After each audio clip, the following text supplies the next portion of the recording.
Non-Stop Rock Talk with Tyson Bryden. Welcome to Non-Stop Rock Talk. This is your host, Tyson Bryden. Today, I'm very happy to welcome Andy Curran. Now, many of you may know Andy from Coney or possibly as a solo artist, also with Soho 69 and Caramel. Andy, welcome, man. How's it going? Tyson, it's going really well, and thank you for having me on, buddy. It's we were just talking about how nice it was here in Toronto today, so it's nice to get some sunshine, right? Yeah, it was an awesome day. I didn't anticipate it to be so nice today, so it was good. We should be on the golf course, both of us, right now. Exactly, I agree. Now, before we get talking rock, I must ask about your beloved Chicago Blackhawks. Wow.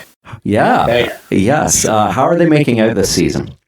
Okay, so I love talking hockey. I love that you started off with hockey because it's one of my big passions. And if I was to be really truthful, probably like a million other Canadian boys and girls, I was convinced I was going to go to the NHL. I was like, okay, yeah, I'm going to be a professional hockey player.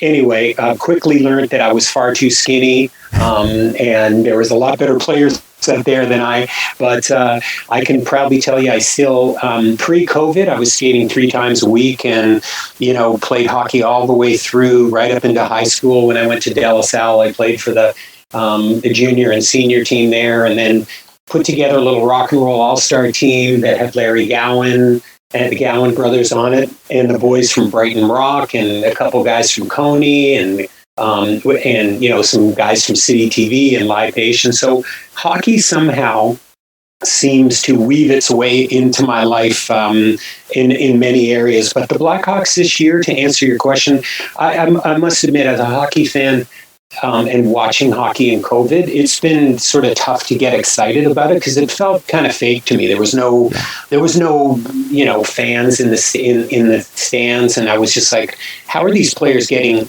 excited or up for the game?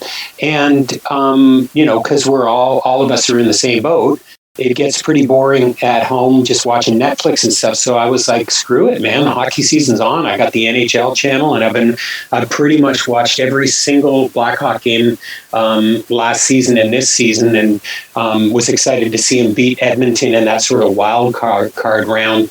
But since Coach Quenneville was fired, and Corey Crawford and the whole and losing Crawford and Leonard, the goaltending was a huge problem, and I was like, this is a joke. And with all due respect to Subban, he's not a starting goaltender, and luckily for us, their young rookie goaltender Kevin Lankinen has been playing awesome, and it's one of the bright spots of the Hawks. Not having Taze has been really odd to see that team play after all these years without Jonathan Taze on the ice. But I think Patrick Kane has stepped up, and you can see him. He's like 4th or 5th in scoring in the league, so he's kind of leading the charge. But Kirby Dach is great to have him back, and DeBrincat's having an amazing season. And I think they just might sneak in by the skin of their teeth into a playoff spot. Cool. A few years ago, we went to a festival in Illinois called Rock and Skull. Okay. And I said to my wife, I was like, you know what, we should leave early and go into Chicago, because Chicago was it was in Pekin, Illinois, so it was about an hour and 45 minutes, and I actually got to go see a Blackhawks game, and it was awesome. Oh man, yeah, going to the United Center, I've been spoiled because, and it's a very long story that starts off with Pat Stapleton's son, Mike Stapleton. And I'm trying to think how or when. I actually, you know what? Very quick story, I'll tell you, because this kind of combines hockey and rock and roll. Yeah. So, when I had my solo band going, we did a lot of stuff with Labatt's. And Labatt's, at one point they were so generous in the sort of in the framing it up like tour support. They basically said, "Hey, Andy, we know you're out on the road with Kim Mitchell. We'd like to sort of sponsor you, and it means that you have to wear some Labatt's Blue swag. You got to put a banner in your dressing room, maybe wear some clothes, tell people some nice things about Labatt's, and you're only allowed to drink Labatt's Blue beer. And we're gonna give you like a cash donation towards it, and it kept me on the road for about 18 months, right? Where literally, and I remember thanking them the year that I won the Juno Awards, my Juno Award, and I said, without Labatt, we wouldn't have been able to stay on the road this long. And people were like, "Oh my God, I can't believe you thanked a brewery at the Juno Awards." And I was like, well, "Why wouldn't I?" Right? Yeah. So I struck up a really good friendship with a guy by the name of Ken Darrett, and Ken was one of the senior brand managers there, and he knew I was a Blackhawk fan. He said, "Hey, do you want to come to a Blackhawk game? We've got really good seats." And I was like, "Hell yeah, I do." So we went to the game. And he said, "Do you have time for a drink after the game?" I said, "Absolutely." He goes, "A couple of my friends are just around the corner." And this was when the Leafs were playing at Maple Leaf Gardens. So we went around the corner to the hotel. I can't remember the name of it. It backed on to Wood Street on the back of the arena there. And we walked into this bar, this private bar, and the entire Chicago Blackhawks team are in there. Every single one of them after the game. So Ken Darrett knew them all. And Doug Wilson walks up to me and goes, "Hey, I understand you're a Blackhawks fan. I got a present for you." And he gives me this signed, framed photo to the world's biggest Blackhawk fan, Andy Curran. And so I'm hobnobbing with him and Chelios and Eddie Belfour, and Roenick was there, and Steve Larmer. And I ended up striking up a friendship with Steve and keeping in touch with him to this day. But Mike Stapleton does a beeline over towards me. And for those of you who don't know who Mike Stapleton is, his father was Pat Stapleton, and he was on Team Canada, and he was the captain of the Chicago Blackhawks during the 70s with Hull and Mikita and Esposito and all those guys. So Mike Stapleton does a beeline over towards me and says, "Oh, dude, I love your band, man. I've seen your band so many times." And he starts basically saying that he's a fan of so this whole thing leads into my story about the United Center. So I had been to games at the old Chicago Stadium. When Coney Hatch was on the road, Carl Dixon and I would often, on a day off, if we were in Pittsburgh, we'd go to the Civic Arena. We've seen games at Joe Louis.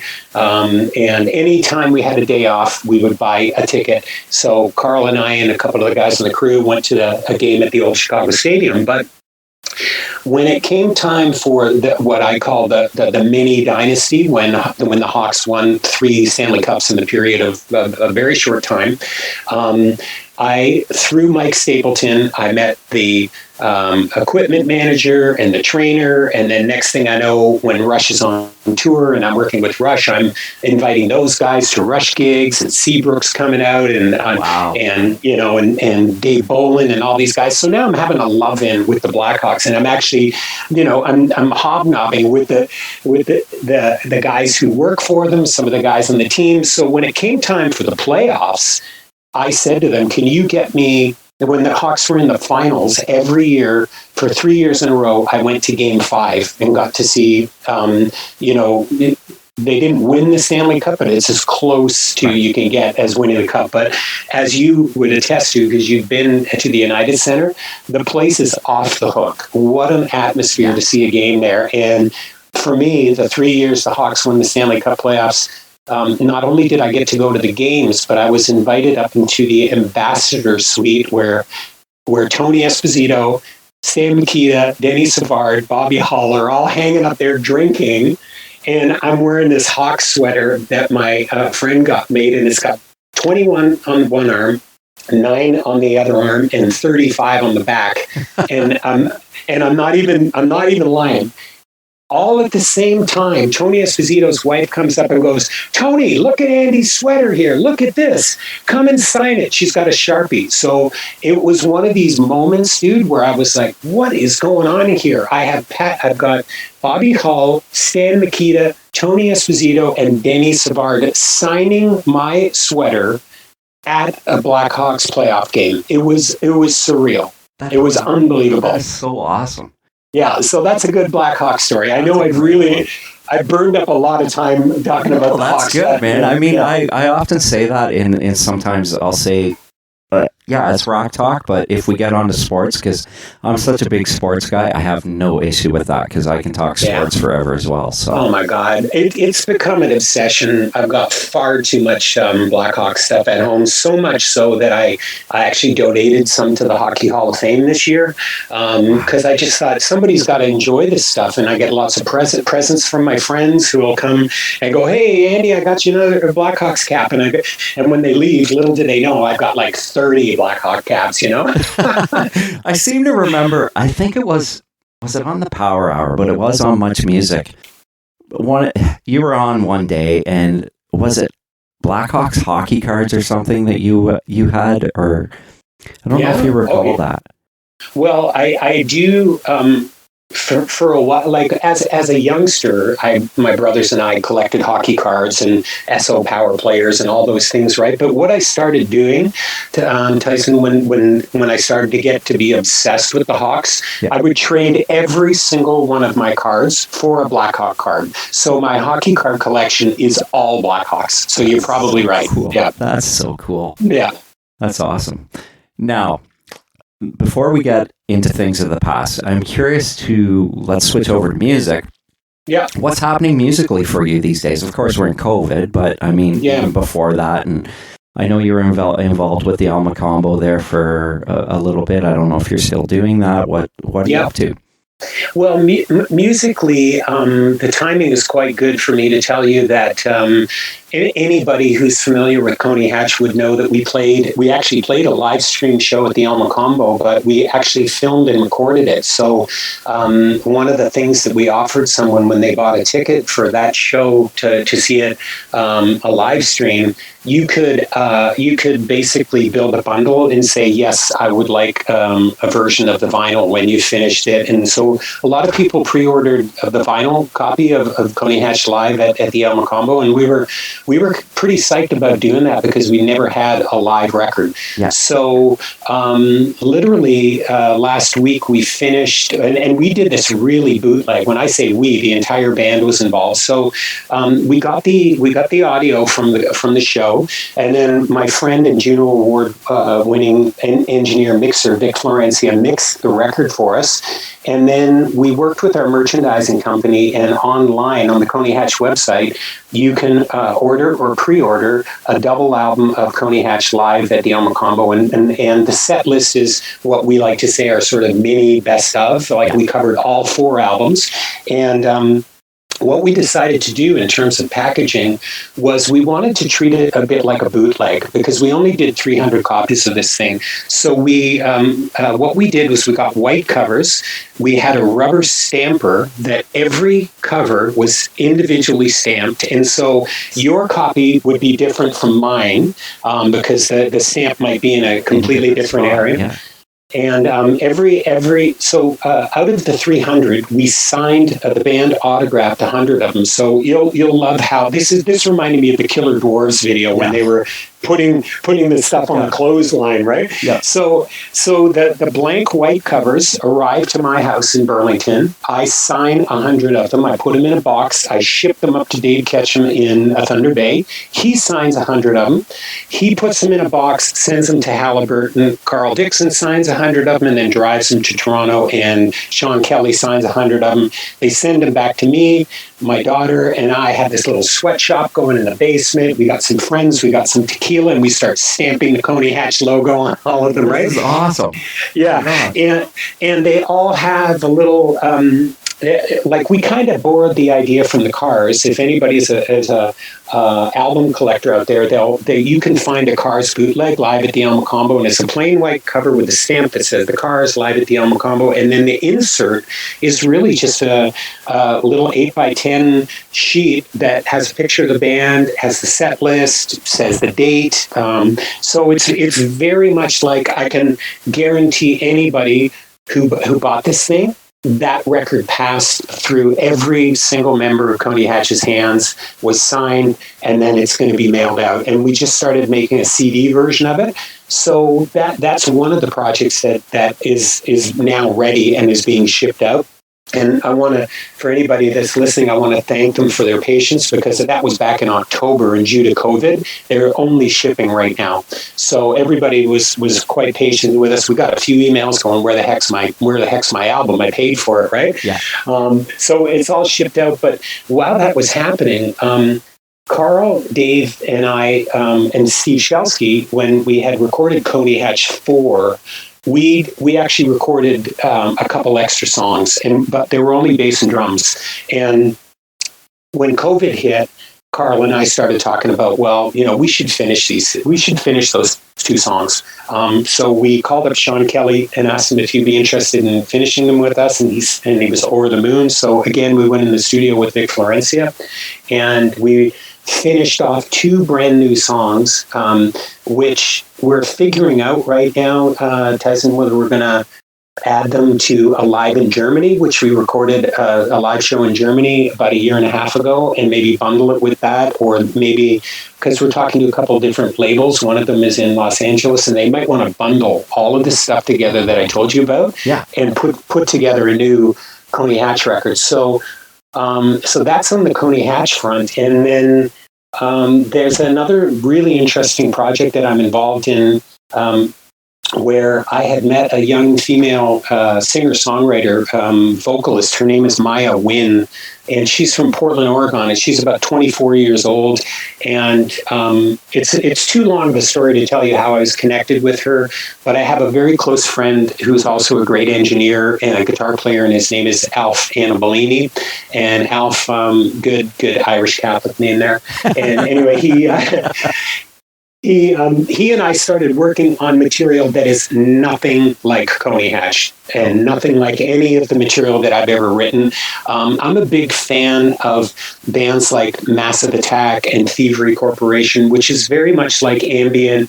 There's a lot of trippy elements to it, a lot of drum loops, very atmospheric. It's kind of chilled, but it can get dark. It can get dark, especially Massive Attack. If you listen to it, you can say, wow, that song sounds a bit heavy, but it's not heavy in the guitar crushing, heavy metal sounds, but it's actually got very dark, moody feeling. And so the 3 of us, Alf, Maya, and myself, started working on some songs remotely, sending them back and forth.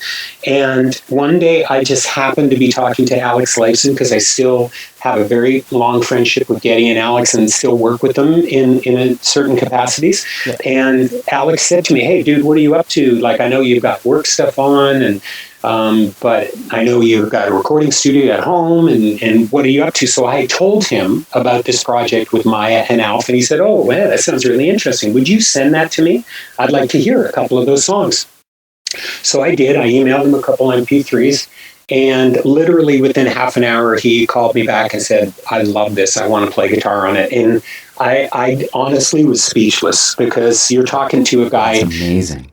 Yeah, it was like, what world am I living in here? Alex Lifeson just said that he wants to, work on these songs and be part of this project. So to put things into perspective, a guy that grew up in Mississauga, I'm a music fan first. I love music, all types of it. Yep. And, my walls were covered in pictures of Rush and Ted Nugent and Peter Frampton and Judas Priest, and you name it, all the bands that I grew up with, I loved.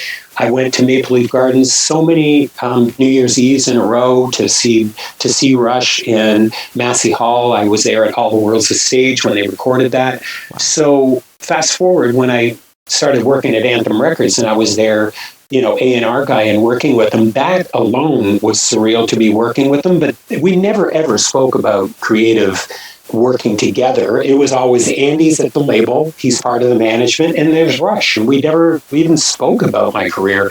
They remembered when my solo band, I opened up for those guys on the Roll of Bones tour, but at no point did they ever say, hey, do you want to write some music with me? It was like, it was a no-go zone, right? Yeah. So fast forward, for him to say that, and I'm like, what the hell is going on here? What's in the drinking water? Like, something's going on, right? So we've completed 7 songs. We are figuring out what we're going to do with that project. The project name is Envy of None, And we're just, like I said, we're just trying to figure out, well, the bird is going to leave the nest. The material's pretty much finished, and we got to figure out, are we going to talk to a couple of our label friends? Are we just going to put it up on Spotify and Amazon and Apple and just get it out there? So TBD on that, but that's a long-winded answer to tell you that's kind of what's going on with me musically right now at the moment. That's awesome. Alex Gibson. Wow. I know. That's amazing. Now, getting back to that, I had to ask about that bootleg, the live at the Alma Combo. Mm-hmm. Is it sold out? I think the signed copies are pretty close to being sold out right now. I know. Like there was a glitch. Our merch guy told me that there was a glitch and that the website store was down for a little while. But I'm fairly certain there's still some more signed copies. Okay. And then we're working with a company in Burlington called Isotope Distribution, and they actually went out to a bunch of sort of mom and pop record stores and said, "Are you guys interested in the live Coney Hatch kind of bootleg vibe?" And so next thing you know, they took a bunch of orders from retail stores. So to answer your question, I'm going to estimate that there might be maybe 20 copies left of the signed version. But okay. if you miss out on it, you could potentially go to a record store, in June and be able to pick this up. Okay, good to know, because I'm gonna go on and look it up. It's funny. I just pulled out 2 of my Coney Hatch albums. Yeah. And I was looking at this. I got these probably late 90s, so records were out, right? And I got them at a garage sale or at a flea market or something. And I was looking at this at out of hand, and it cost me $2. Love it. I know, right? It's amazing how vinyl just was so, it was just like, I can remember hearing labels were just destroying them, and because nobody was buying them, and CDs quickly went that way too. But people, there's a whole tactile thing, and I think you and I can share stories about going to record stores and flipping through and looking. Yep. Sometimes I used to buy a record just for the album artwork. Yep. I didn't even care. I was just, this looks like a cool cover, right? Yep. So it's amazing that it's come back in vogue. And I just noticed your T-shirt, by the way. That's an awesome T-shirt. One of my all-time favorite bands. Big fan. I just got the album from a couple, I think 2 albums ago, and I always forget the name. It's got Boom and Zoom on it. Fantastic album. I just got that last week and love it. It sounds great. I just got the vinyl of it, right? I had the CD, but I found it on Amazon. I'm always buying stuff, which actually leads me to my next point. I was on Facebook Marketplace probably 3 weeks ago, and there was a guy selling vinyls. So one was Hanoi Rocks, and then there was 2 Kick-Axe albums in there. So I brought it home that night, put on Welcome to the Club, like you're supposed to do when you play an album. I was reading the liner notes, and lo and behold, there is your name. You had contributed to the band's great, which I think is a good version of the Beatles' A Little Help for My Friends. And tell me about, what do you recall from that? Well, it's funny that you mentioned that because somebody recently posted a photo on Facebook, and then I think I ended up sharing it because I had, my memory is like, I've got a good memory for certain things, and then it'll take something like a conversation like this where you'll say, "Hey, dude, remember when you were in the Metalworks studio with Kick-Axe?" And I'll be like, "Oh yeah, I completely forgot that," right? But we ran into Kick-Axe when we were touring in Coney Hatch, and they were all really, really cool guys. And there's sometimes that sort of crossover when we were coming into a town and we were just about to play 2 or 3 nights at a venue, and maybe there was a case where Kick-Axe were already at the venue in the front end of the week, and we were coming into the back end, and inevitably there ends up being a party in somebody's room, and then next thing you know, you've struck up a friendship with the guys in Helix or Kick-Axe or Teenage Head. We always partied with the guys in Teenage Head, had so much fun with them, right? But so the Kick-Axe guys was an invitation to come. And, I think at that time I might have had my solo record out, so I was getting a lot of airplay. I remember Lee Aaron being there, and I remember the girls from Toronto. I'm trying, maybe Alfie Zappacosta. So I think they did a bit of a short list of who's who are being played on Much Music at the moment. And I lived in Mississauga, so I was like, this is 5 minutes from my house. I'm going to go over and see my friends. So yeah, and it was a bit like the We Are the World thing. Like there was a ton of guys in the back, and it wasn't like I was featured. Like I'm pretty sure, Lee Aaron had a couple feature lines. I was just happy to hang out and drink beers and see the guys. That's cool. That's a cool tune. I hadn't heard it in years either, and I hadn't listened to that song. I remember the video on Much, of course, and I think Lee Aaron might be in it. I can't remember. It's been so long since I've seen it. Yeah, and I have a vivid memory of seeing Kick-Axe and their lead singer, who's, excuse me, his name escapes me. But anyway, he never wore any shoes on stage. He was barefoot all the time, including in the studio, right? That's right. And I remember that first video, seeing that on Toronto Rocks and it was On the Road to Rock, and thinking, oh man, because I was, how old would I have been? 10 or 11, and I was watching Midweek Metal Mania on Toronto Rocks, and that video came on, and it was such a cool video, and it had the they kind of based it around like the Mozart thing or a composer. I haven't seen it in years, so I can't exactly remember the whole thing, but it was really cool.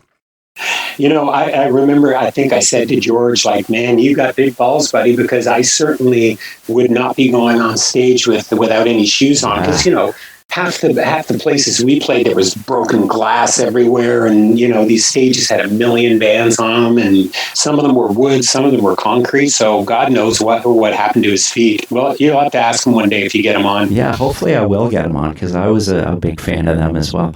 Now, moving towards your self-titled solo release on Alert Records, I have a bit of a story about this. It's going back to around the time the album was out. I think I was about 15 or 16, and my buddy's dad took us to Speedorama in Toronto on the Exhibition Games. And I had the solo album, and I was loving it. I think I bought the single first for License to Love, and then I bought the tape.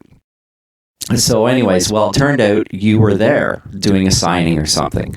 And we were kind of in awe, because we were from a smaller town, like we were from Orono, Ontario, which is on the way to Peterborough. Sure. Yep. So anyway, so we drove to Speedorama, and so we got to meet you, and we chatted for a second. And it's funny, you signed my buddy's his jean jacket. Well, we had a friend who was an artist, and believe it or not, where the signature one, he got him to do the logo off the album on this jean jacket. Oh, wow. Yeah, and he did it. And it was like, it looked exactly like it. It was just really cool. And I'm not sure if he still has it. I'm gonna have to ask him. But we were actually very big fans, and we were like, and you were so nice to us, and we were just these young kids and everything, and it still stands out in my mind. Well, and there you go. There's a perfect example of you just planting the scene with Speedorama. Like, I'd totally forgotten even being there. And, if you have a computer and your computer's running slow and you got to clean the cache out to get to clear it up, that's often what happens to me. And sadly, some of these memories have gone. And then someone will say, oh yeah, like, remember Speedorama? And then boom, I'll just have to pull it out from the hard drive. But I do remember being there, and that particular period was it was a scary concept to leave Coney Hatch and start my own band again, just like literally starting over again. And the rewards that instantly, thank God for me, like, we got a lot of airplay. Much Music was all over a couple videos. We toured for, like I said, 18 or 19 months. Labatt's was on board. Got invited out to do some dates with Rush. We toured with Rick Emmett in Haywire. We were constantly touring, had a couple Juno nominations, and actually won one. So, for me, that was a real confidence builder, because you got a picture that I'd been in Coney Hatch and shared the duties with 3 other guys, and all of a sudden now I'm out on my own. And that was after a lot of failed attempts to try to replace Carl Dixon. We had Kevin Labrie, or James Labrie as he's now called. He was in Coney Hatch for about 5 minutes, and I didn't know that. and then Phil Narrow from Tallis was in Coney Hatch for about 5 minutes, and then and our managers were like, no, this isn't good. That lineup's not good, and I was like, that's it. I'm done with Coney. I'm putting Coney away, and never say never. Of course, we've done like a billion reunion tours, like Spinal Tap or something. But I'm still friends with those guys. But that was a really important time for me, because the other thing that a lot of people don't know, and I'll share the story with you, is initially I went back to my old roots and I asked Kim Mitchell to produce that record, because I loved working with Kim at Quest in Oshawa and on the first Coney Hatch record. Long story short, we got off to the start where we recorded bed tracks with Kim, and then Kim got really, really busy and couldn't finish the record with me. So I remember vividly calling Tom Barry, the label president, and saying, okay, this isn't working out. Like Kim's not available, and he's got a lot going on. And he said, oh, we got to find another producer, man. Like, we got to finish this record. And I said, I want to produce it. And he said, okay, he said, before I tell you, yes, you can produce the whole album, let's just do a couple songs and see how it goes. So that exercise really upped my game, where not only was I doing my solo project and composing and writing the music, I was actually producing the record too, or co-producing it. And I really love being in the studio. And from that point on, I've had my hands in every single record because I love it so much. I've produced lots of indie bands and written music for TSN and Insight Sports and stuff. And I'm a bit of a geek when it comes to fiddling around in studios. It's one of my, I like playing live as well, but for anybody who's ever tinkered around in the studio. My daughters, they're saying, "Oh, Dad's in the studio again, tinkering," right? But it's a real passion of mine. Yeah, that's awesome. Now, and going back to that Speedorama thing, another funny story about it was we took a photo with you. So this was back in the days when you had to get the film developed. So we get it done, get it back. His dad took the photo. Lo and behold, I'm hardly even in the picture. Oh. His dad totally cut me out of the picture, and we still joke about it to this day. Well, we'll have to update your photo at one of our next shows, bro. That's and we'll Photoshop it back in. That was then, this is now, right? Exactly. Yeah. Oh, that's so funny. Now, getting to the album, like you were talking about the production, was there a lot of interest when you were shopping for a deal? Are you talking specifically about what I like to call the No Tattoos record, the solo record? Yeah. So here's how the process went.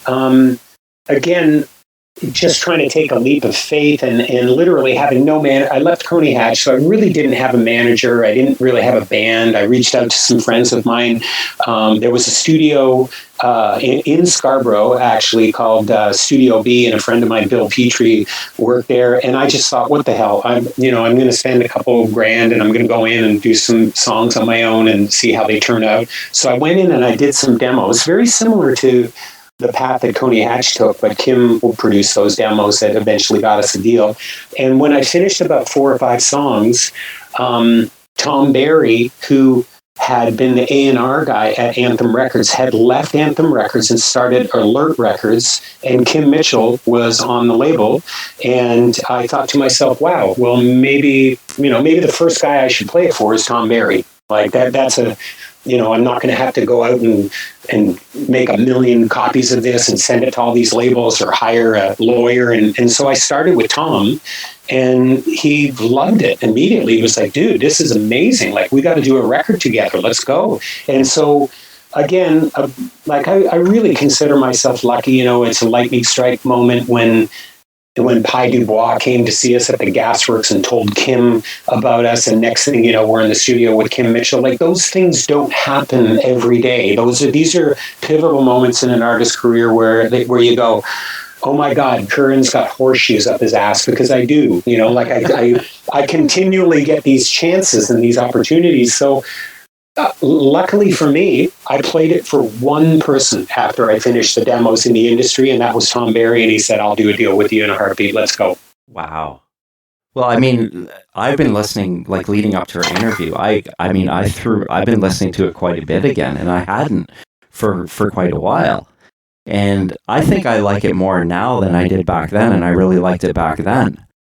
Wow. Well, that's very cool. I'll tell you what I'm working on with Tom right now, and I'll give you an exclusive on this, is that if everything comes together, there was an anniversary of that record last year. That's how long ago it was. I want to say 30 years ago. Like, I'm really aging myself here, right? But 2019 was the 30th anniversary of it. And because of COVID, we kind of shelved this plan. But I asked Tom if I could get access to those original master tapes and actually remaster them.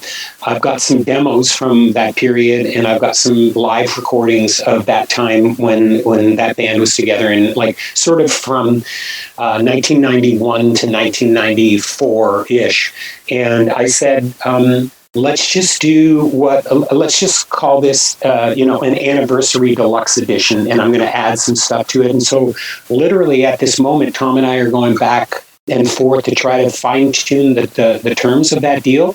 But if everything works out well, the first thing we would do is we would release it on DSPs, the digital service providers. So it would be up on Spotify, Apple, Amazon, all of that kind of stuff. And there would be, like, as I said, remastered versions of License to Love, No Tattoos, Let Go, Nickels and Dimes, all those tracks, and then some other stuff that didn't make the record.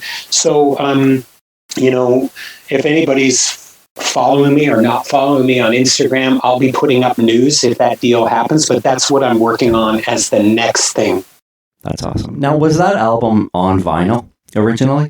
It was. It's hard to find, and we are talking about doing physical copies. If the reception is good enough, Tyson, we'll probably do some limited physical copies of what I call the anniversary reissue, right? Yeah, I tried to look it up on Discogs, because that's usually where I buy if I'm looking for something vintage that I want to get. It's usually on Discogs, and I may have seen one. I just couldn't remember if I did or not. I think I've got one copy at home. I've got a couple cassette copies. I've got a couple cassette copies of the singles. Yes. Like we did Let Go and No Tattoos and License to Love on cassette singles. I can't believe that was a thing. But the funny thing, my brother Mike did the artwork for the No Tattoos cassette single, and the cover said, "This is the song your mother warned you about." That's cool. And I remember, like I said, I bought the cassette single initially of License to Love, and I believe Moonbeam was the B-side. The flip side on it, yeah, you could be right on it, right? Yeah, you could be absolutely right on it. So I was just watching footage on YouTube. I looked up Andy Curran on YouTube, and there was a segment on the Power Hour with the late Dan Gallagher. Great interview, pretty funny actually. You doing your best Nigel Tufnell accent, which was great. Yeah. And I remember initially seeing that, and I had totally forgotten about it. And the explanation of how to work the holes into your jeans with a piece of sandpaper and spit.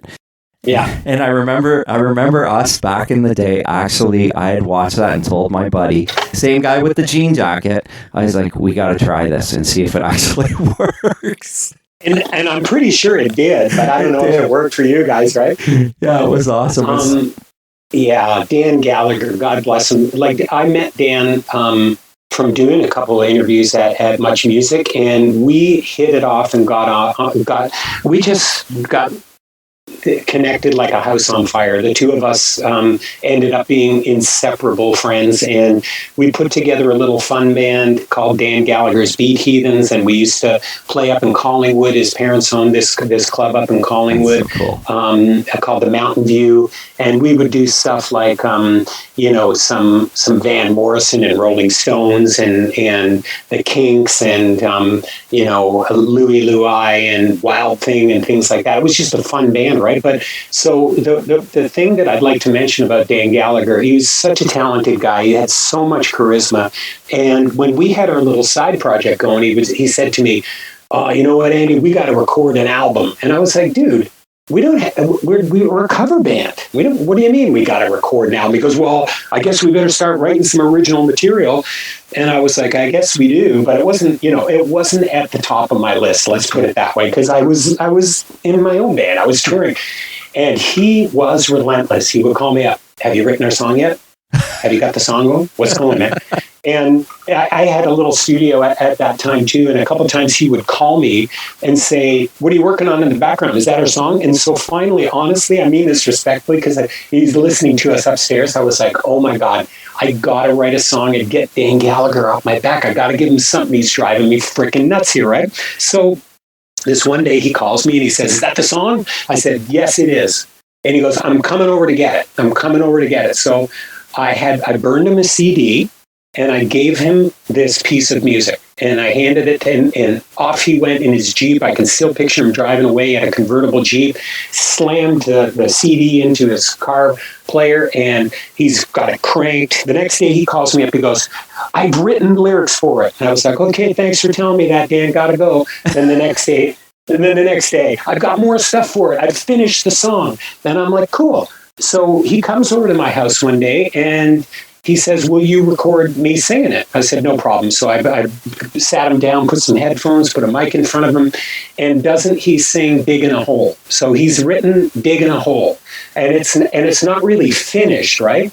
And he was just so happy. Like, it was, if I remember, it was an intro, a verse, a chorus, a second verse, and a second chorus, and then the song stopped. And I said, well, Dan, it's not finished. We got to finish the song. So he ended up taking that song and playing it for Gordie Johnson, a.k.a. Big Sugar. Yeah. And Big Sugar fell in love with the song, wrote that guitar riff that goes, tacked it on to the end of what Dan and I wrote, and Digging a Hole ended up being one of Gordie Johnson's biggest hits. But that song was supposed to be for Dan Gallagher and Andy Curran's Beat Heathen. That is insane. I had no idea. Wow. Yeah. That's a killer song, too. Yeah, I miss him dearly. His brother Brett's a friend of mine. I became friends with the rest of his family, but man, and that was a funny segment. And we did another segment together where he would randomly call me up and goes, oh, dude, somebody just canceled an interview for me on Muchmusic. Would you come down to the, the Harborfront Hilton in an hour? And I'd be like, yeah, okay. He goes, you got to fill in for me, man. This guy canceled. So I go to the Harborfront Hilton, and he's in this hotel room. And I said, so what are we doing? He said, we're staging a love-in. You're going to get in bed with me, and we're not leaving the bed like John and Yoko did until something. He made it up, right? So there's another interview somewhere of Dan and I in bed together, co-hosting the Power Hour or something. But he'd always come up with these stupid ideas. He's hilarious, man. Yeah, he's the best. Fantastic. Oh yeah, he was so much fun. Well, the best of that other segment was at the end. So you're talking about vintage guitars. There's a Rickenbacker and a Dan Electro bass, and out comes these two very attractive women from the back room carrying the guitars.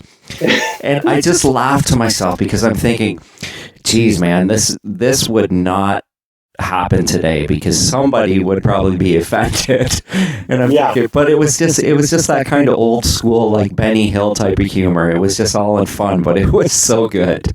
Well, Dan wrote that. He said to me, I want to come down. I want to interview you guys. You'll play a couple songs and we'll talk about life in general. But he said, every time I come to your shows, Andy, there is some extremely good-looking women there. Extremely good-looking. And I said, yeah, I don't, you were absolutely right. He said, do you know any of them that might be interested in having fun with us? And maybe we can ask them to pretend to be your guitar roadies so that, somebody watching the Power Hour will think, oh my God, Andy Curran's guitar roadies are these beautiful girls. So we put a couple calls out, and instantly two of them said, no problem, we'll pretend to be. I said, what do we have to do?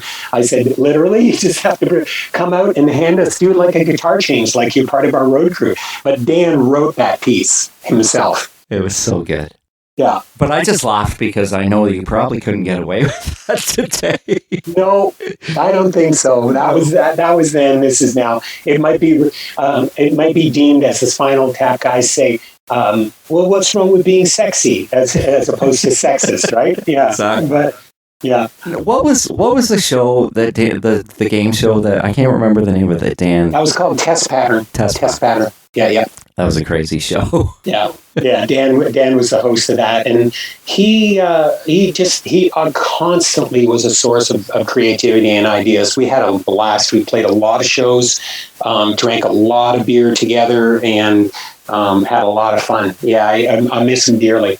Wow, that's awesome. Yeah. So getting back to License to Love, man, that song, I mean, more or less ruled the airways in the summer of 1990 on Canadian radio. To this day, like I said, it still sounds fresh to me. It's such a great driving song. Did you think it would become the hit that it became? No, not at all. I got to be honest with you. So it was interesting. In that process that I told you about where Kim was supposed to produce the record, I also had met a fellow by the name of Phil Brown in LA, and Phil was an accomplished guitar player, producer, and we had co-written some songs together. So I kind of had this this sort of 12-bar blues type of a riff, which was License to Love, and I worked with Phil. And Phil took it left to center and kind of changed it into the way it became. So Phil Brown was a big part of why that song turned out the way it did. But I think about a couple of the other songs that were on the radio at that time, and people compared it to Robert Palmer's Addicted to Love, or She Ain't Pretty, She Just Looks That Way. It's kind of... Yeah, it's kind of like one of those songs where the band stops and boom, all you need is a license to love, or boom, she ain't pretty, she just looks that way. Like, you know, so it was kind of, it just seemed to work. And Don Allen did a really good, fun video for it. And it was just timing, man. Like the timing seemed right for that song. I mean, like I remember, like I said, for the third time, I bought the single because I loved the song so much. I just couldn't. I think I played the crap out of that original single. I think I just kept playing it over and over again. Yeah, I'm pretty proud of that one. On the record, I think my favorite song might be Whiskey and the Devil, and maybe Nickels and Dimes. There's something about those two songs. Moonbeam is kind of cool. I co-wrote some lyrics with my older brother Mike on that, but it was nice and it was liberating to be doing that solo record, because I could kind of work with whoever the hell I wanted to, and wasn't sort of, with all due respect to the boys in Coney, when you're in a band, it's just like, okay, here's your circle, and all of a sudden I cast the net out pretty wide on that record and worked with a bunch of really great people. Alex Kane played guitar on it. He was in a band called LSD, Life, Sex, and Death. He's enough now. And I keep in touch with him. Stan Pavlidis, who played in a great band in Buffalo, ripped some solos on it. The original guitar player of Coney Hatch, a guy by the name of Tim Broyd, played some slide guitar on that record. So it was really fun for me to be able to just put an all call out and work with some of my old friends on that one. Yeah. And I mean, getting to know Tattoos, it's funny because for some reason, I've stayed ink free, and I always, every time, there's been times where I've actually been in a tattoo place and it just never happened. It's just I couldn't find the tattoo I wanted, and I think it just wasn't meant to be. And for some reason, those lines, no tattoos, gotta stay cool, my mama never raised a fool, I think it always resonated to me. Yeah. But at that time, I mean, I was listening to Motley and Guns back then, and they had tattoos, but I just could never bring myself to do it. Yeah. Well, in a lot of my lyrics, I try not to take myself too seriously, and a lot of it is tongue in cheek. And those words were words from my parents. If I said to my mom, and my mom and dad, born up and raised in England and very proper, and I would say, yeah, I want to get a tattoo, and my mom would say, you're a bloody fool. Don't you dare, and raised as a Roman Catholic, at the time there was all this stuff about it's the devil's ink, and it's a lot of imagery and stuff, and I just had some fun with it. And shortly thereafter got a tattoo and probably got about 10 or 15 more. I've kind of slowed down. Yeah. The most amount of tattoos I have is on my ankle, and they're all Chicago Blackhawk related. So that'll take it into a different direction. But that's close to your heart. That's the thing that a tattoo's supposed to be. For me, it was like, I wasn't adverse to it. I just couldn't find the one that was, the right thing for me. So yeah. Well, here's what I will say. If I wish I had a charger in my car for the lighter, because I'd plug it in and we could continue, because I only got to the solo record. But should you want to continue, I'm happy to jump on and do a part 2 with you. And if there's other stuff, but I'm down to 3%, Tyson. I'm worried that the plug's going to be pulled on us. That's cool, Andy. I'll email you and we'll figure out the rest. I'm sorry I have so many questions. No, dude, it's awesome. All your questions are great, and like I said, if you want to cut it up into part 2 and go, okay, we got to 1992, and now I want to hear about Soho and Leisure World and Drug Plan and all that. Yeah. So we can 100%, bro. If you want to do a part 2, I'd be happy to do it, and you just tell me when. But your questions were great, and I'd like to talk about those records in Caramel, because I did go to a lot of trouble to put them up on recently on Spotify and Amazon and Apple. So it'd be cool to talk about that, because a lot of work went into getting them dusted off out of my archives and out so the world can hear them. Well, and you know what's ironic is the fact my Soho 69 copy is from Germany. Oh, nice. Yeah.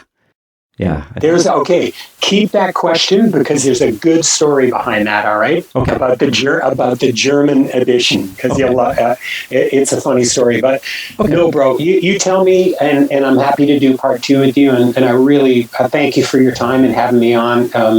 It was a blast. You had some great questions and awesome T-shirt too. And thanks. Do yourself a favor. Plug for Cheap Trick. Go and listen to their new record. They have a new single out, and it is so good, man. I'm going to check that out. Okay, Andy. Well, we'll do part 2, and I will talk to you soon.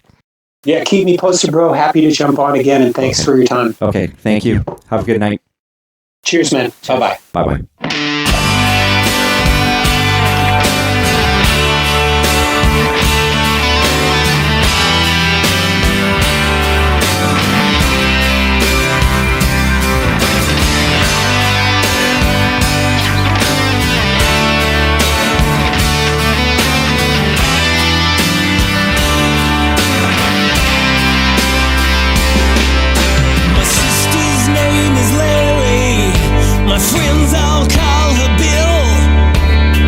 Dead look, she reads motorcycle books, makes a hurricane stand still.